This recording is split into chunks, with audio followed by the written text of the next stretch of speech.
Why are bands mysteriously disappearing? This question was posed by Rick Beato, who has a very successful music channel right here on YouTube. I really thought this was an interesting premise to broach. Rick is listening to a gentleman by the name of Richard Osman on a British, I believe it's a talk show, and he is citing numbers of the UK music charts where in the 80s, in the first half of the 1980s, more than half the weeks had a band featured number one on the UK charts, okay? And it's a lot of the same in the 90s as well. And the hook was this: in this decade, and these are the UK charts again, in this decade, in the first, so we're basically through almost 5 years, roughly.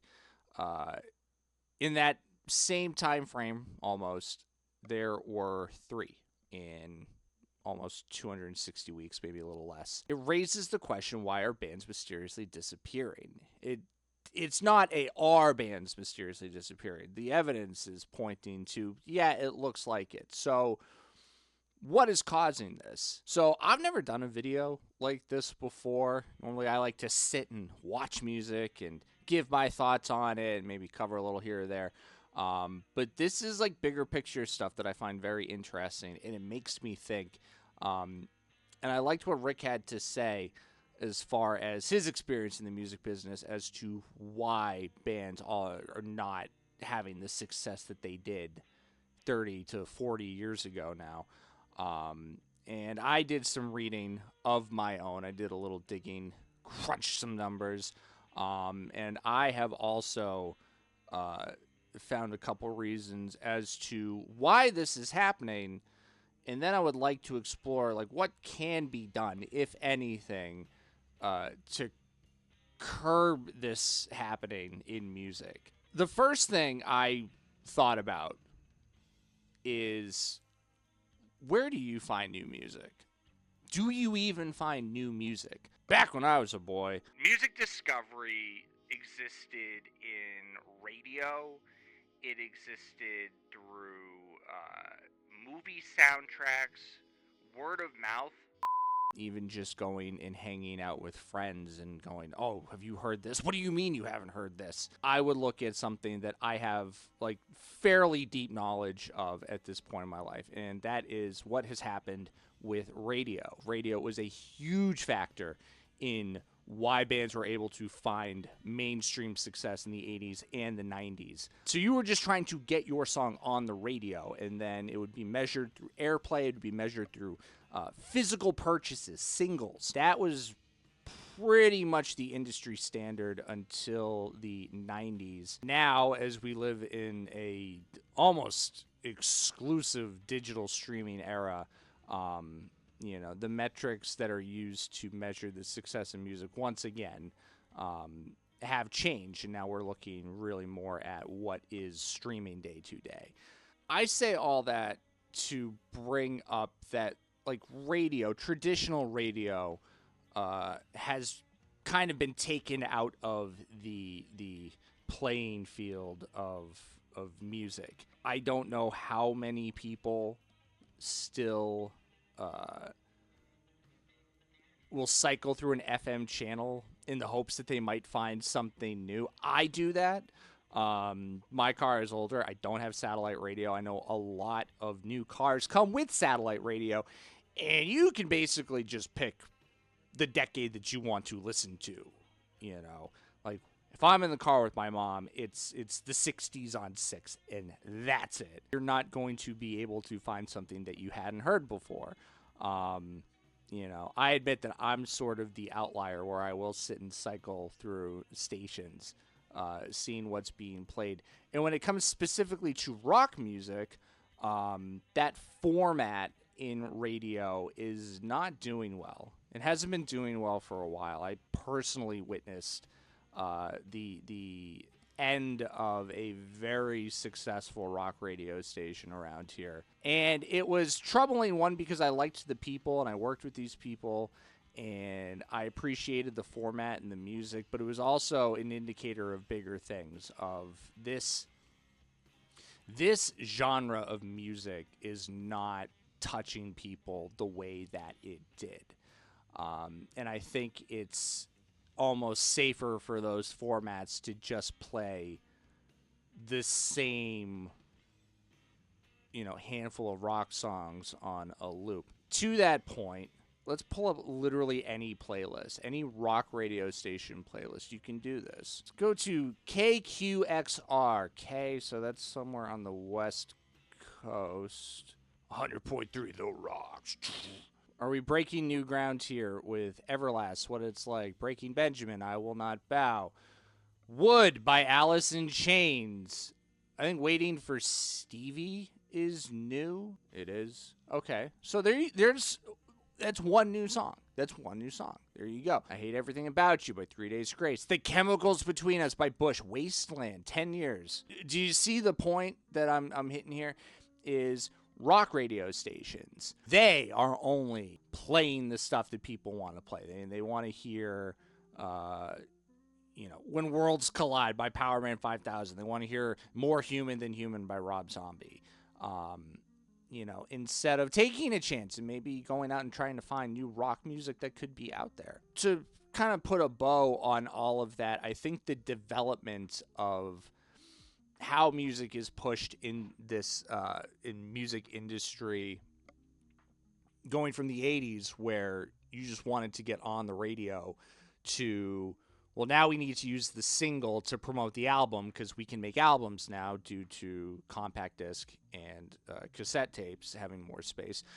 And then it kind of backslid because as we got into more digital stuff, file sharing, I think, had a little bit of an impact on this. The focus on an album, a full-length album, started to backslide. There wasn't as much money in it, so it went back to just focusing on the single or the solo song, so to speak. And now it is easier than ever to get your music out there. I should say it's easy to get your music out there. It's not as easy to get people to find your music. But as far as platforms to hold you or whatever you're doing, they're everywhere. Second point, which ties into what I was saying here about how rock radio is not really breaking a lot of ground on new stuff. You have to work to be a fan of rock music. If you're a fan of pop music, if you're a fan of country music, new stuff is constantly being thrown at you. It is the stuff that makes the award shows. It is the stuff that generally makes your TikTok clips or your Instagram clips as background music. It is prevalent. It is everywhere. It is the stuff that your big music labels, which now I think is just Universal, Sony, Warner, those are your big music labels, and they have easily, I would say, 60% around that of the market share across the world. So that just leaves the rest of it to everybody else. It's easier to distribute new Sabrina Carpenter, for instance, or Billie Eilish. Like, I think that stuff is going to get to more people quicker. So if you want to discover new rock music, again, much like in how did you discover it back then, how do you discover it now? Do you even want to discover it now? I think that there is a certain portion of the population that goes, I like what I like, and that's it. There's only so many hours in a day, and if I'm going to listen to music, I'm going to listen to the stuff that I like, even if it is now 15, 20, 30 years old at this point. Based on what I do on this channel, I really enjoy finding new music, but it is also a challenge at times, and I would say the way that I discover new music has changed drastically. Even in the last handful of years, where I might luck out and find something on the radio that I didn't know, but is probably someone that is established. Just because I haven't heard of something doesn't mean it's not relevant in any facet. I'm the dinosaur that's like, who's Sabrina Carpenter? I've never heard of her. A band like Wolf Alice I had never heard, and I just happened to catch them on one of the stations around here driving a couple months ago, and pull over, hit it with Shazam, and go, oh, cool, I'll have to look into that later. But I think ultimately it is now what your algorithms on YouTube or Spotify choose to feed you, while also, it's on you as well as a music fan if you want to find new rock music, new music that features bands. You have to be more open-minded. You have to not shut something down 20 seconds into a song because you don't necessarily like a part of it. I'm not here doing this topic if I'm not scrolling through Instagram over a year ago now and I come across the first video I had ever seen for Gacharic Spin, and that sent me down this path into, oh my God, who are all these bands? That is not stuff that you are going to sporadically come across listening to, The Eagle or, The Edge or whatever, your local FM rock format, again, if you're even listening to FM radio at this point, are going to feed you. I have been using, and I probably should have led with this, that the metrics I have been basing this off of are all off the Billboard Hot 100. And again, that's how I had a better understanding of what they were measuring, in the 80s and the 90s when music distribution was completely different from how it is now. And the metrics that they use to determine what is basically popular in the United States. And I think a lot of countries follow like a similar format to what Billboard is doing. But this was what I found to be really telling and absolutely supports the hypothesis of bands are disappearing. This is the list of Billboard Hot 100 number one singles of the 1980s. So we are spanning a decade. I went through, and I got most of them. I can't say that I got every single one because there's just so many. But I went through and I jotted down every band that I could find in the 1980s. Strap in because this list is impressive. Billboard Hot 100 singles by decade in the 1980s. You had Queen, Blondie, Pink Floyd, Kool and the Gang, the Jay Giles Band, Joan Jett and the Blackhearts, Survivor, The Human League, Steve Miller Band, Chicago, Men at Work, Toto, The Police. Yes, Duran Duran, Foreigner, REO Speedwagon, Simple Minds, Dexy's Midnight Runners, KC and the Sunshine Band, Van Halen, Huey Lewis and the News, Dire Straits, Jefferson Starship, Mr. Heart, Simply Red, Boston, Bon Jovi, Cutting Crew, U2, Los Lobos, INXS, Def Leppard. That's a good list. That's a great list. Band. I read that list to hit you with another headline here. When was pop music never pop? Euler. The answer is never. My definition of a band is 3 or more people that play their instruments live. Even in that run of the 1980s where bands were as popular as they have been from then until now, artists by total number one singles. The following artists achieved 4 or more number one hits during the 1980s. Michael Jackson, solo artist. Madonna, solo artist. Whitney Houston, Phil Collins, George Michaels, Lionel Richie, Hall & Oates duo. Stevie Wonder, Bon Jovi, and Prince. That entire list is made of almost exclusively solo artists. Even Paul McCartney, Olivia Newton-John, Diana Ross. Even in the midst of bands like Van Halen, even the Beach Boys. Throw the Beach Boys in there. Beach Boys are dope. I love Beach Boys. Even in the midst of those bands, like having great success in being able to lay, claim to the idea of we have the most popular song in the country right now. They were still competing with very prominent solo artists. And that doesn't change much from the 80s into the 90s. Here's the same criteria, same list for the 1990s as far as number one song in that decade, according to the Billboard Hot 100. Extreme, EMF, Mr. Big, Aerosmith, Bare Naked Ladies, Santana. I'm done. That's it. Being number 2 or number 3 or, even further down that list is still very impressive. And there are plenty of incredibly successful, good bands that never reached that level, just in this one metric that I'm using. So what did you notice about that list as we have jumped from the 80s to the 90s?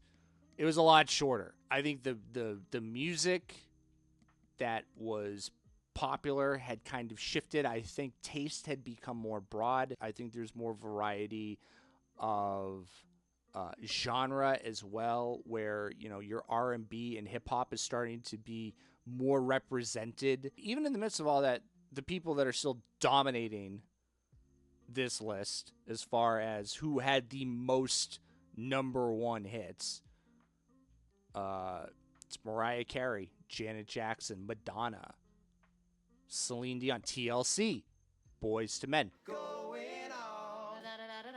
As we get into the 2000s, bands that had a number one song in that decade would include Lone Star, Matchbox 20, Vertical Horizon, Creed, Maroon 5, The Plain White T's, and Coldplay. There were plenty of prominent bands in the early 2000s and on, my formative years. But you can see the list is starting to get smaller. Coldplay being, I think, the last band to have a number one song in that decade, and that was in 2008. We get into the 2010s, Maroon 5, Fun, and Magic. And then as we get into this decade, the only band that I saw on this list, again, my definition of a band is 3 or more people that play their instruments live. The only band that I saw on that list was a group called Glass Animals. They're the only band, according to the Billboard Hot 100, that has had a number one song. And they were good. They were there for 5 weeks in the spring of 2022. I don't know where I was.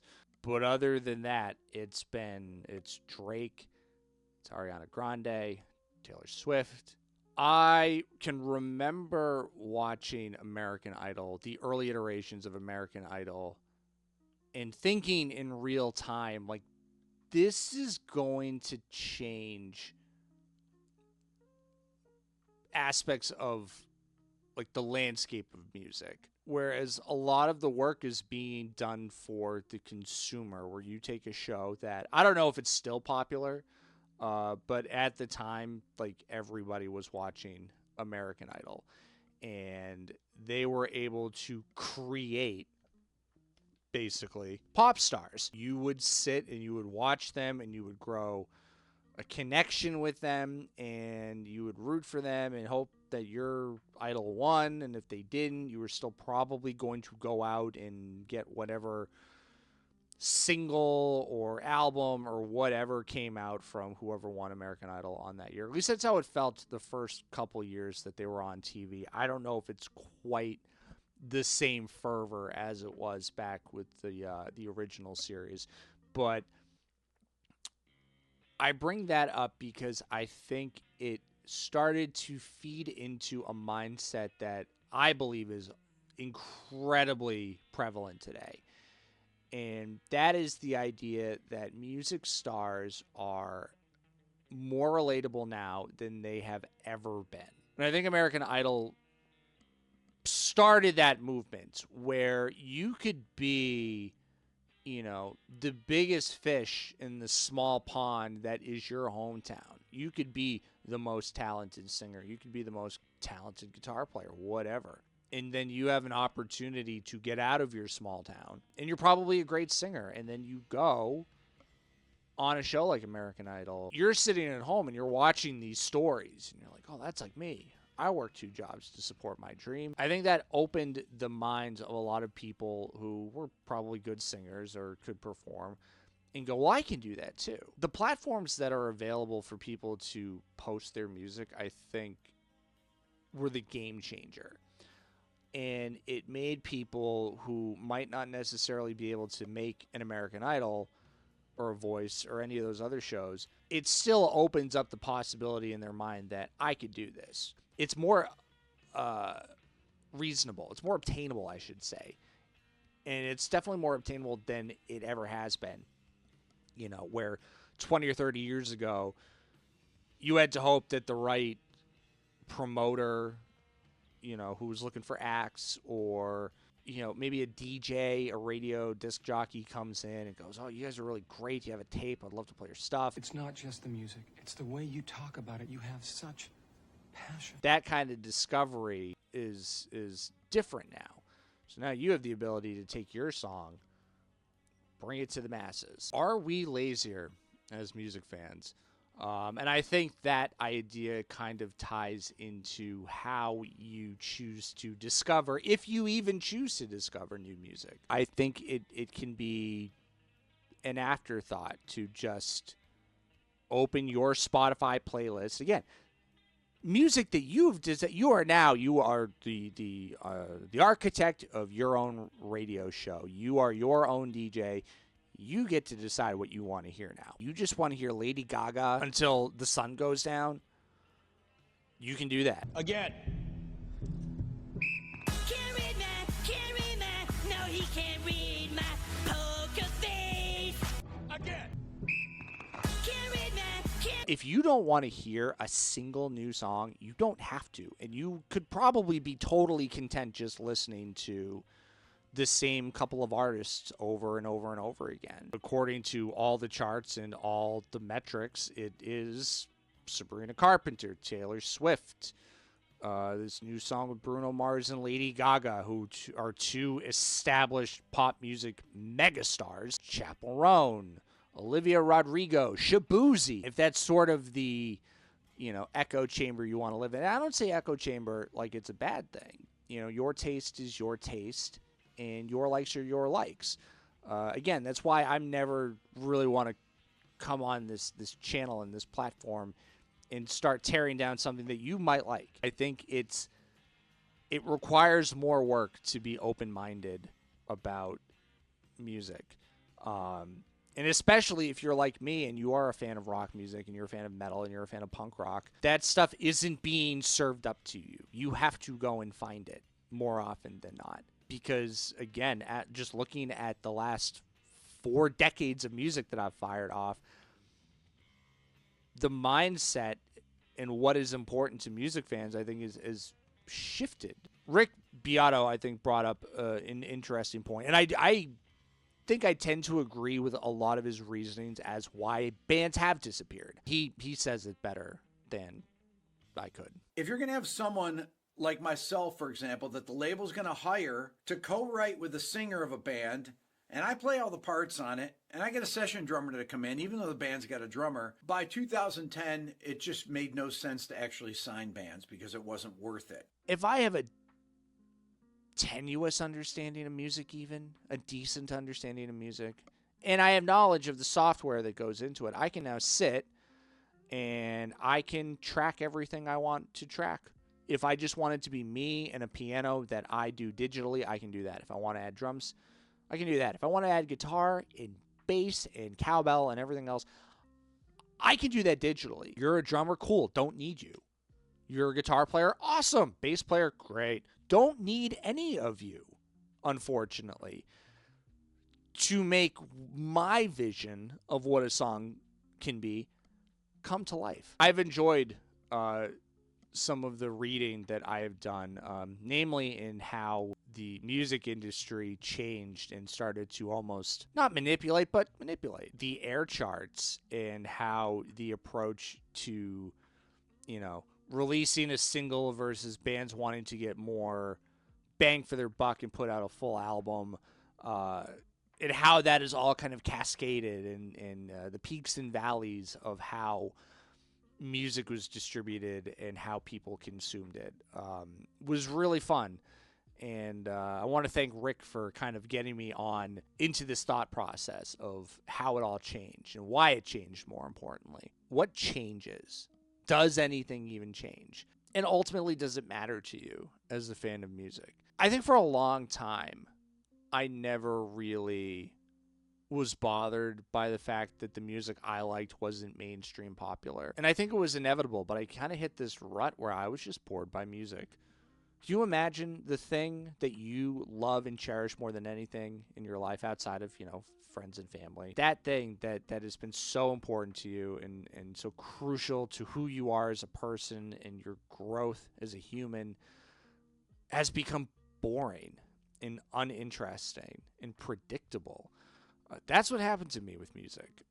I was so tired of just hearing the same stuff. I'm just one guy with a crappy microphone and a lot of things to say. Like, I don't think my opinion should be the end-all be-all much, and I don't think Rick Beato's opinion should be the end-all be-all. I think these are tools that we use to have constructive discussion about why these things in music are the way that they are. Having said all that, though, the discovery of new music has given me like new life and purpose, I feel, which sounds dramatic, I know. But I've really enjoyed the time that I've spent on this channel talking about music and hearing what other people think about music in this industry, and really this art form. It's art at the end of the day, and I think art is incredibly subjective, and the things that touch you might not necessarily touch me, and vice versa. And I think the X factor in all of that, as I just kind of unlocked a memory saying that, where there are people that are touched by music. And I think that's a lot of people. There's also a portion of the population that feels nothing when they listen to music. And I'm not making that up. I know people. I have people in my life that have said, like, I don't, it just is.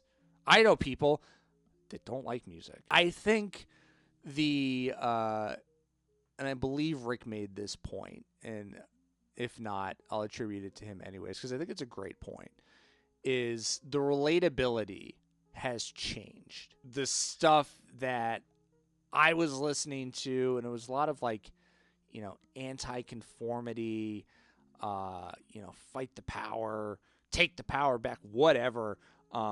There was a little more edge. Rock music, I think, had more teeth. I think the mindset, the general mindset has kind of changed a little bit, and I think it's more of like a party culture, and a vibes and energy culture. And I don't want my tone to sound like I'm putting that down. Like, if that's your taste, that's your taste, and I'm not here to invalidate what you feel when you listen to music. I'm not. It's just that, and this is how I approach stuff that I don't necessarily like when I listen to it. I'm like, it doesn't do anything for me. Like that Glass Animal song. There were some parts of it that I enjoyed, but there was a part of my brain that I think I enjoy when it gets stimulated. The musically analytical part of my brain gets stimulated. And there's some rock bands now that do that. And there's certainly some pop stuff out there that I think is good. Like, I was listening to this song by Sabrina Carpenter, I think it was, Driver's License, I want to say. Or is it Olivia Rodrigo? I don't know. Point is, pretty song, great voice, sad song. I shut it off. At that time that I was listening to it, this wasn't necessarily like what I was looking for. This wasn't what I was interested in feeling at that time. So I think a lot of the stuff that's popular now, your Drakes, your Taylor Swifts, your Billie Eilish's, your Sabrina Carpenters, your Olivia Rodrigo, Shaboozys are definitely running with a different mindset, which is fine. It's just not necessarily the thing that I am always looking for primarily when I listen to music, So I think the idea that the music that bands do, which is generally rock but not always, is not as relatable to somebody in their 20s now. I think it's a real factor. Now I think your discovery is going to be through like Instagram is where I find a lot of stuff. TikTok, which I'm not on, but I think it's always fun to see the bumps that like old music gets when there is like this pop culture phenomenon.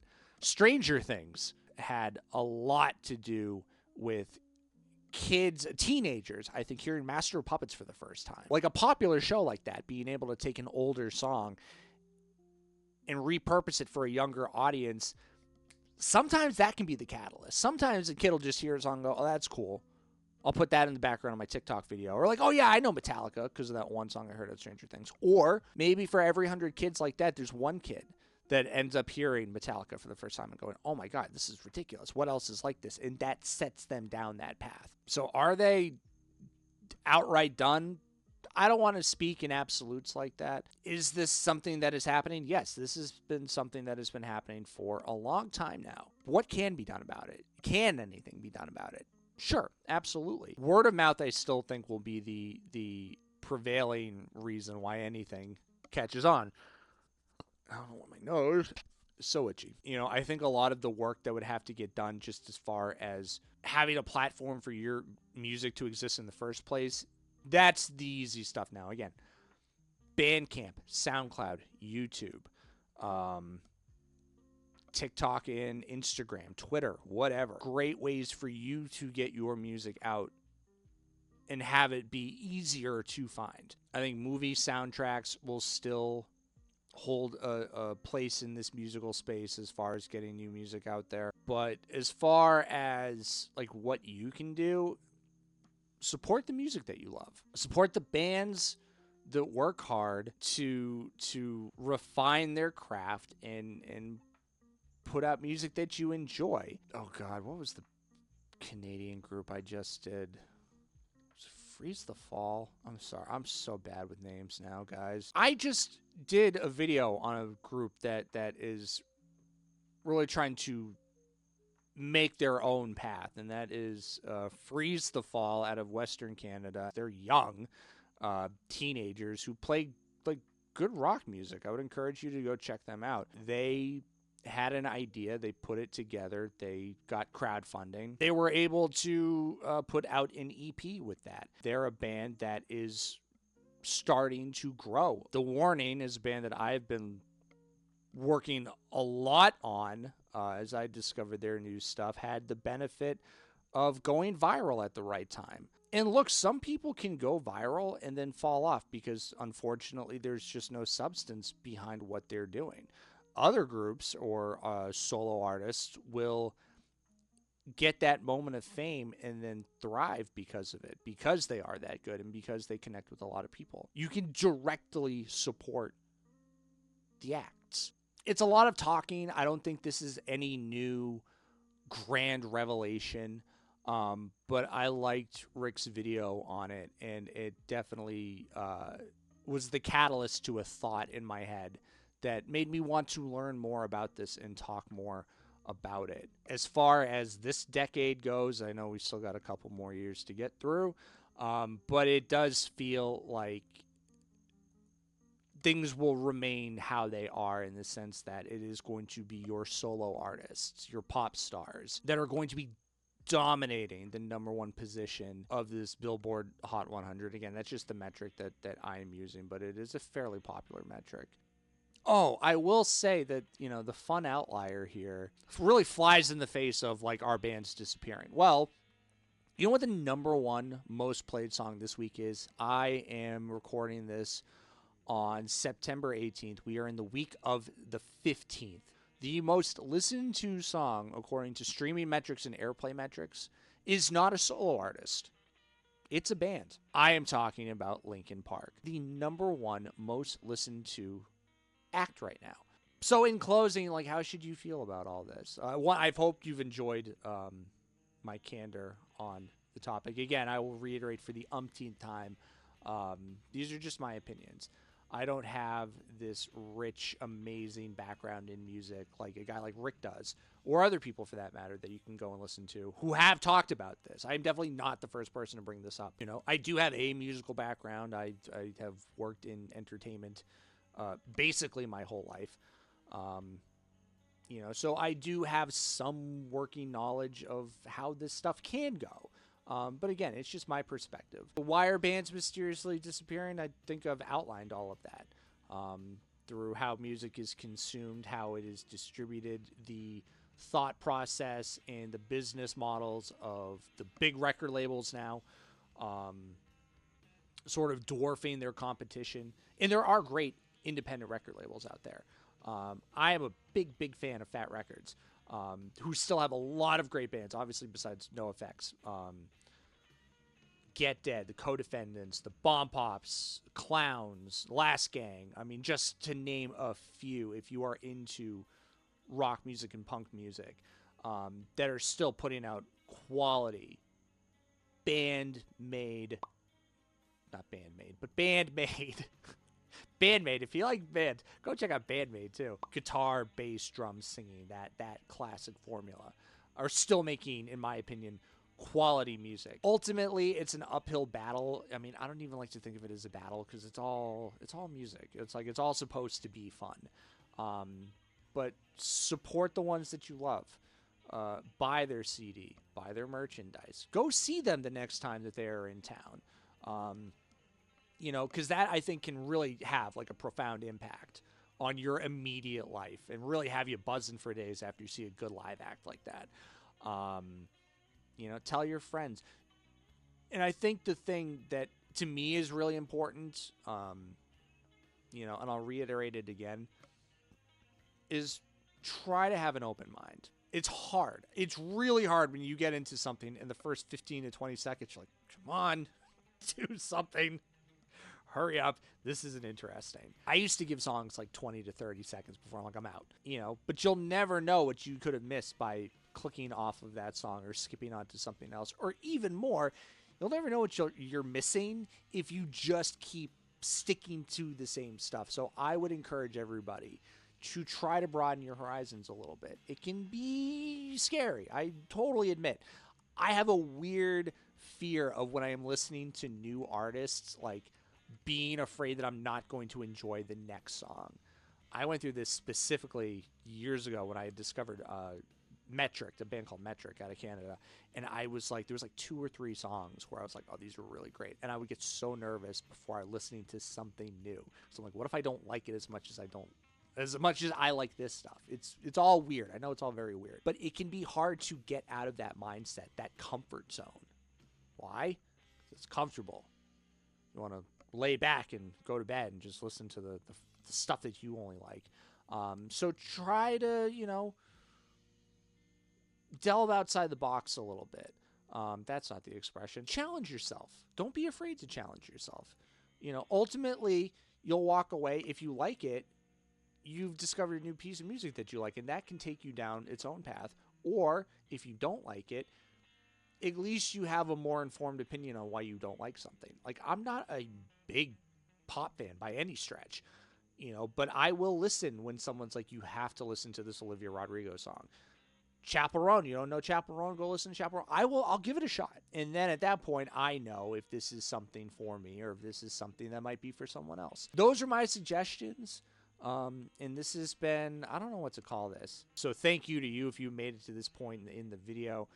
Thank you to Rick Beato for planting this thought in my head. Like I said, I enjoy his content. I enjoy his channel. If you are a music fan and you want to think a little more critically, I would definitely recommend checking out Rick. He has a wealth of knowledge beyond my own scope. All the best to Linkin Park and their new singer, Emily Armstrong. I hope this works out for them and they can be the first step to getting bands back into the sphere of popular music, because we got to start somewhere, right? That's all from me. I've been talking for several hours now. Thank you so much for watching this video. If you want to follow along with me, I am on Twitter. I'm on Instagram. I just burped while I said that. If you would like to follow along with me, you can follow. I am on Twitter and Instagram. I'm trying to diversify those accounts a little more. It can be tough to upkeep. If you would also like to keep me in iced coffee, you can support that fund there on PayPal or Ko-fi. You are not obligated to do any of that, but you are obligated to have fun and enjoy music and have fun enjoying music. So that is all from me. Thank you again for watching. I will see you in my next video. Roll credits.